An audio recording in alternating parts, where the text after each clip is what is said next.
to Real Girl Talk. I am your host, Sherry Ricard.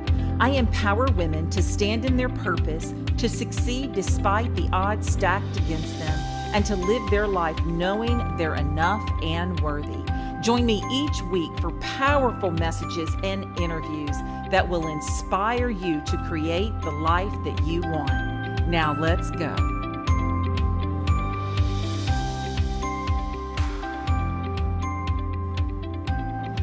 Welcome back to Real Girl Talk. This is episode 4, and I have a special guest with me today. She is a dear friend of mine. We have been friends for a long time, but she is super powerful and very impressive. And I would be cheating you guys if I didn't introduce her. Her name is Sharlotte J. She is a former USFL Pro cheerleader, author of her best-selling book, Prophetic Writings.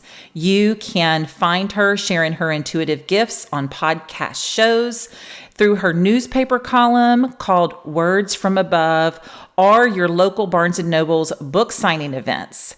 Sharlotte has expanded her messages through private mind, body, and soul women retreats. Yes, that's something I need to attend. And her speaking events. Her new book that is coming out is called Prophetic Visions, and it is set to release this December Christmas holiday season. Thank you, Sharlotte, for joining me today. Well, thank you for having me, Sherry. I'm love it. I'm excited to be here. I really am. Thanks for inviting me. Good. Sweet. I love this. And so you guys know what Charlotte's all about. Have you ever been in a situation or been around someone and you just don't feel right? Like, we call it our instincts, but in actuality, I have learned that it is our God-given intuitive ability. And Sharlotte is an expert in this arena, so she's going to talk to us about that. So, Sharlotte, tell us what it means to have an intuitive ability. Well, it really is our God-given ability. Have you ever had a phone call and before the phone rings, kind of know that the phone's going to ring? Oh, 100%. Or have you ever, when the phone does ring, have you kind of know who might be on the other end? Yes. Or if you're on one side of the street and you see someone ahead of you and you're like, something doesn't feel right about them. And you just, something tells you to move out of the way. Oh yeah, for sure. That is your God-given ability. And all of that is intuitive. And if you tap into more of that, it will become stronger and stronger and stronger. You'll have more clearer and clearer messages come through, guiding you where to go and what to do. And that is what I teach in some of my retreats. It is easy to tap into, and I can teach you how to do that. Do you want me to tell you real quick? Yeah, how to do that? Tell us. It is through the more time in prayer you spend, and I know that sounds so cliche, but it is honest to goodness truth. The more time you spend in prayer, the clearer you are guided with anything that you encounter, any kind of messages that you encounter, or you just get clarity. You get clarity. And I was spending, when I wrote my first book, I was spending up to 2 hours in my prayer closet. But I was guided to do that. Not everybody, some people can only spend 10 minutes. And if you start out, you can start out spending 5 minutes and then build your way up. Okay, so tell us about the prayer closet, because when you first talked to me about a prayer closet, I literally envisioned a closet that you went into to pray. Yes. Well, because of, I had a house full of kids and dogs and whatever, I was actually woken up at 3 a.m. This was back in 2011 when I had basically a spiritual awakening at a retreat. So when I got back from the retreat, I started waking up at 3 a.m. with a longing and a yearning to write things down. So the most private place I could go was my prayer closet, which was my actual closet. I did not even know that it was in the Bible. The prayer closet was in the Bible at that time. Really? I found out later. Yes, did not even know that. I didn't know that. Mm-hmm. Yeah. And then, but some people's prayer closet could be just sitting in the chair in the den, a private place, or a little alcove in your home, or a private room that you would just want to go and spend time and have it quiet, and maybe have your family pictures around you, maybe with a candle or your favorite scent burning. Just get very quiet and you start praying. Praying is words to the universe, to God, to express your feelings. And then meditation is sitting quietly to hear. But if you don't stop talking, this is what I tell everybody. If you pray, you pray, but you've got to sit and listen and then have a pen and paper handy, and it's wonderful. You get messages. And just jot down one or two little words. And many times, if you jot down one or two words, then you'll get more and more information about that and you'll be guided. So that's interesting, but so at what point did you realize, you're saying that we all have these instincts or these intuitive gifts, but at what point did you realize that you had a special gift and you knew how to tap into it? Or maybe you didn't know then, but you knew that you had a special gift of that intuitive spiritual ability? Really found out in 2011 after that retreat, because I had something happen at the retreat that I wasn't aware of either, that was even, that you could do. But I ended up having my spiritual awakening. That after that, I started going to my prayer closet, and the more I was in my prayer closet, then I would have one spiritually transformative experience after another. Wow. It would just continued on. The longer I stayed in my closet and prayed and meditated, the more these experiences would happen, to the point where it kind of got me a little bit afraid, because it was just, everything was so strong. Wow. And so I did back away and stop spending so much time, but it has calmed down. I had someone help me calm things down, so things weren't so strong, because I'd walk into a room and I could feel energy from everybody, and I would know if someone had cancer that was standing next to me, or if the person on my other side, they had got into an argument that morning, and I could feel that negative energy coming on me. I don't know how to explain it. I don't know if you know what I mean by coming on me. You just feel it. Mm-hmm. And it really started, it was just too strong. Yeah, I get that, because, I think I'd shared with you before that it wasn't until after Bryant died that for some reason I could pick up on grief. And I could pick, and it's that particular feeling. I can pick up when someone's grieving, or if they have extreme sadness. Right. I can pick that up from someone, and I don't know where it came from. Other than the fact that it was since Bryant had died, that I can pick that up. And it's not necessarily looking at somebody's facial expression. I mean, we can look at someone and know they're sad, but I can truly pick up on true grief from someone. Not that I want that ability, but it's just there. Yes. So when you say you can walk into a room and you can tell if somebody, has some type of ailment or a diagnosis of something or some type of illness, do you feel led to share? Like, what confirms to you, like, I'm going to tell this person what's going on with them, or backing off? I'm heavily guided. I really depend on my prayer. If I am guided to tell them, I will, but I do not just blurt it out. Now, at the beginning, I can't tell you that I didn't do that, but those were mistakes that I'd made at the very beginning. Now, I really pull myself back. I typically write it down. I mean, I've given cab drivers, because they happen to give me their card. I had a message for a cab driver that lived in Dallas. I was living in Louisiana. Because I had his card, I texted him and said I felt like I had a message for him, and I felt like it was from a heavenly place, and he was all ears, wanted to hear.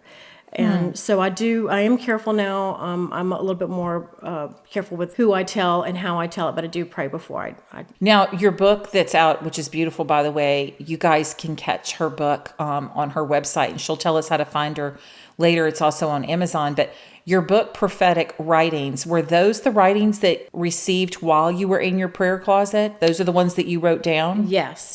That was during the time. It was about 4.5 years where I was in my prayer closet almost on a daily basis for 2 hours. Wow. Yeah. And how I knew about some of the messages, some of the messages are just for a broad scope of the audience, but others I would literally hear in my right ear the name of the person over and over in my ear. If it was the name Rhonda, it would be Rhonda, Rhonda, Rhonda, as I was writing. And the writings came so quickly that I could not do any word structure. It all came out just basically like I was dictating. It was just amazing. It really was. And I'm not the only one that does this. Right. There's other people who have this gift. It's journaling. And I just journaled. I would go in there and I would hear words and I would just start writing. My hand couldn't write fast enough to write it down. But I went back to type it up for my book, and we did not have to make any corrections. your book that's coming out around the Christmas holiday season is called Prophetic Visions. Yes. Now, the Prophetic Visions, is this also visions that you got in your closet, or are these visions that you would get throughout your daily walk? Right. They were some from the closet, and then once I recognized the voice of God, then I always kept a notebook and a pen with me, and once I started recognizing the voice of God, that's when I could pull over to the side. I would have this certain feeling that would come over me, like a energy that would lay over my head and my shoulders, sort of like a blanket of energy.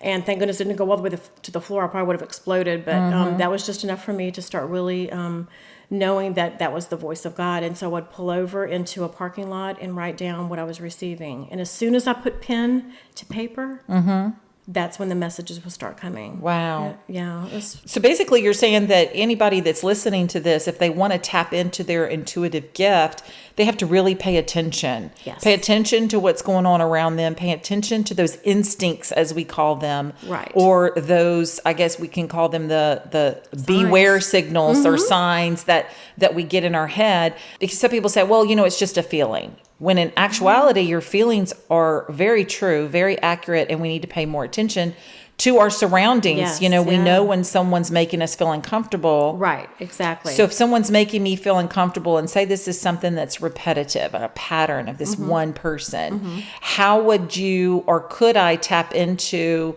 why they're making me uncomfortable?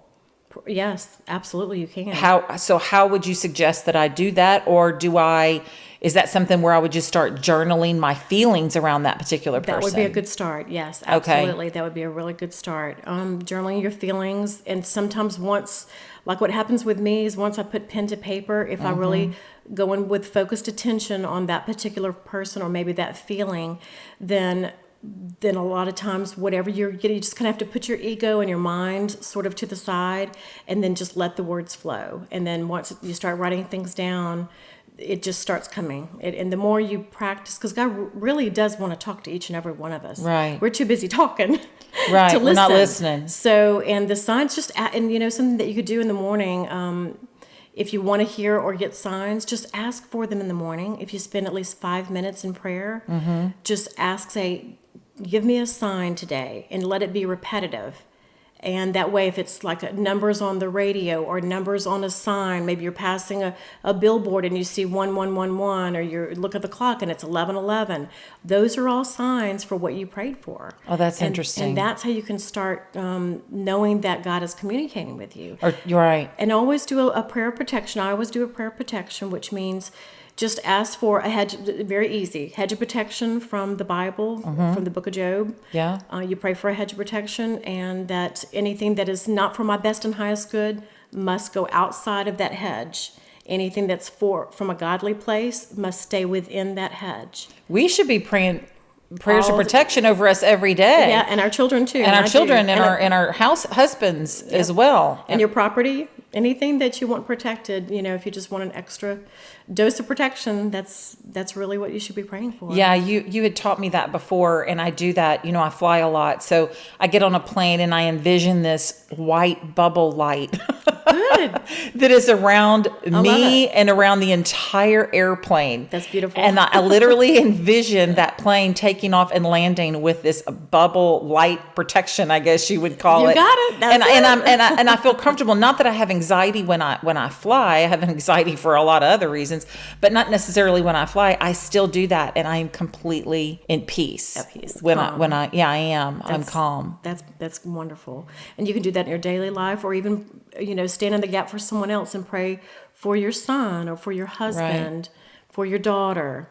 Those prayers of protection. It's really important. Sharlotte, this is really powerful, and I appreciate you so much coming on Real Girl Talk and talking to everyone about this, because I've had conversations with you before, and I know people are constantly coming up to you and asking you these questions, and so I'm glad that you're able to share. So tell everyone where we can find you.